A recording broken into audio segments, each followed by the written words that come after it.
The desert storm came without warning, one of those sudden, wild tempests that rose from the plains like an angry spirit. Eli Carson had seen storms all his life, but this one carried a strange tension in the air, as if the world was holding its breath. He hurried across the yard, slamming the barn door shut as wind whipped his coat around his legs.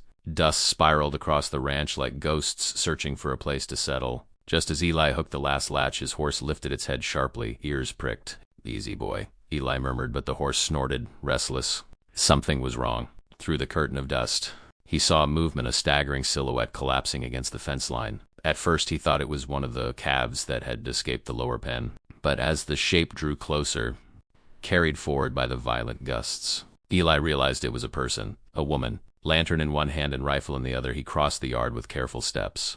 The storm howled around him, tearing at his hat and stinging his eyes. When his lantern's glow finally fell across her, he froze. An Apache woman, her clothes torn by brush and wind, her braids loose and tangled. Blood streaked her arm, and one side of her face was scraped raw. She clung to the fence as if it were the only thing keeping her tethered to the world. Her eyes fluttered open at the sound of his boots crunching on the gravel. Fear flashed across her expression, sharp and instinctive, like a wolf cornered. "Stop," she rasped. "I don't want trouble. Just needed cover from the storm." Eli lowered his rifle, though not entirely. "You're hurt." She swayed. "Not as much as I will be if they catch me." Before he could ask who they were, her knees buckled. Eli lunged forward, catching her just before she hit the ground. She weighed nearly nothing more exhaustion than strength left in her. "Ma'am?" he asked, shaking her gently. No response. The wind screamed, lashing his coat open like wings. He looked between her, the unconscious face and the distant lightning flickering on the horizon. He had a choice: leave her and risk the consequences, or carry her inside and face whatever trouble followed. Eli didn't hesitate. He scooped her into his arms and turned toward the house. Whatever storm she brought with her, he would face it when it arrived. But tonight she would not die on his land. The woman awoke slowly, like someone rising from the depths of a long, dark river. Warmth wrapped around her, soft, unexpected, almost confusing. For a moment she didn't know where she was. Her eyes darted across the dim room, catching the outlines of wooden beams, a cast-iron stove, and a single window where dawn struggled to break through the storm clouds. Then she realized she was lying in a bed. A real bed. Clean sheets, a thick quilt, the faint scent of cedar. She pushed herself upright, wincing at the pull on her shoulder. The bandage there was fresh. Someone had tended her injuries. Footsteps approached. Eli Carson stepped through the doorway, carrying a steaming mug. He paused when he saw her awake, his hat in one hand, his expression wary but gentle. "You're up," he said softly. "I thought you might sleep till noon." The woman's eyes hardened, though fatigue dulled the fire behind them. "Why am I here?" "You passed out in the storm," he replied. "Didn't have the heart to leave you outside. Wrapped you up, cleaned your scrapes. You needed rest." Her gaze drifted down to the quilt pulled over her legs. "You put me in your bed." "There wasn't anywhere else warm enough," Eli said, a little awkwardly. "Didn't touch anything but the bandages, I swear." She studied him, measuring the truth in his face, the steadiness in his voice. After a moment, her shoulders eased slightly. Not trust, but recognition that he meant no harm. "My name's Nay," she said quietly. Was a scout for my people." Eli pulled up a chair, handing her the mug of warm broth. "What happened?" Her jaw tensed. "A man from my village accused me of betraying them." A lie. But lies spread faster than truth. "Now my tribe hunts me for dishonor." She paused, looking toward the window. "And soldiers hunt me for trespass and theft I did not commit." Eli let out a slow breath. "You're caught between both." Naya nodded. "I didn't come here to cause your family trouble. I live alone," he replied. "Trouble finds me anyway." "You're safe for now." She held his gaze, something fierce sparking behind her exhaustion. "You let me sleep in your bed." "Rancher," she said in a voice both grateful and warning. "Get ready. Our lives are tied now. Fate binds those who share shelter in times of danger." Eli felt a chill that wasn't from the storm, because deep down, he believed her. By sunrise, the storm had blown itself out, leaving the land washed clean and eerily quiet. The air smelled of wet sage and damp earth. Eli stepped onto the porch with a cup of coffee, but the moment he looked toward the northern ridge, the warmth drained from his hands. A line of dust was moving, too steady to be wind, too thick to be cattle. Riders! He didn't need a spyglass to know who they were. The cavalry rode in tight formation, sun catching their rifles like shards of steel. They were sweeping the area, slow and methodical, as if they already knew exactly what they were looking for. "Naye."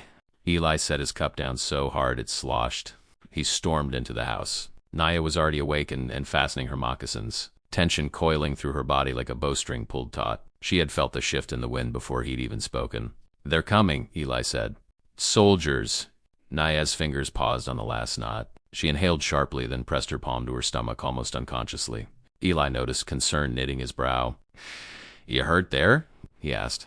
"No." Her voice trembled, then steadied. "I carry life, a child. The last memory of my husband." She looked away, jaw tightening with grief she had no time to fully show. "My tribe believes I fled in shame. The soldiers believe I stole a horse and supplies. Neither side will listen." Eli absorbed this like a blow to the chest. "And if the soldiers catch you?" Naya met his eyes. "They will take the child from me before it ever breathes its first breath." The realization settled over him, heavy, cold, undeniable. He had offered her shelter. He had given her his bed. And whether he liked it or not, that made him part of whatever destiny she was carrying. He grabbed his saddlebag and tossed her a coat. "Then we're done talking." "Time to go." Naya blinked, startled.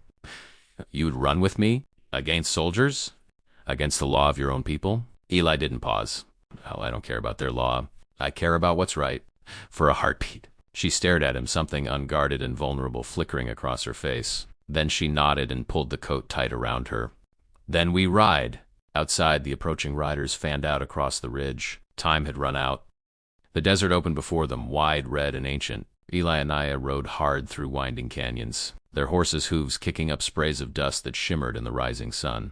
Behind them, the distant thunder of cavalry faded until it became nothing, more than a memory swallowed by the stone walls. Only when they reached a secluded spring hidden deep within a cleft of red rock did Eli pull hers to a stop. Naya slid down first, though her legs trembled.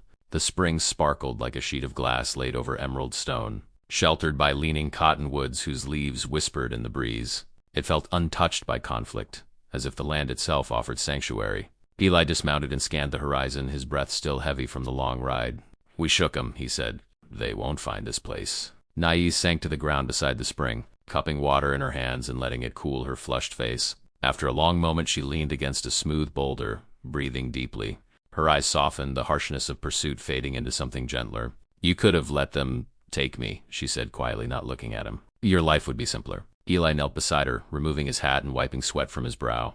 "Simpler doesn't mean better." She glanced at him, that truly looked hand. The emotion in her gaze caught him off guard. Gratitude, sorrow, disbelief, and a fragile hope just beginning to take shape.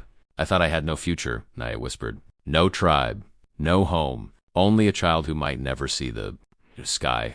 Her hand drifted to her stomach again, gentler this time. "But you gave me more than shelter. You gave me time. You gave me a chance." Eli looked toward the sunrise, golden light spilling across the land like a promise. "You're not alone now," he said. "What comes next? We'll face it together." The wind rustled the cottonwoods, carrying the scent of fresh water and warm earth. Naya rested her head lightly against Eli's shoulder. It wasn't a confession or a claim, just a quiet acknowledgement that something unspoken had already begun between them. A fugitive, a rancher, and a child not yet born. 3 lives bound by danger, fate, and choices neither had expected to make. As the first full rays of morning washed over the spring, Naya whispered, "This is our beginning." And Eli, with the sunrise warming his face, believed her.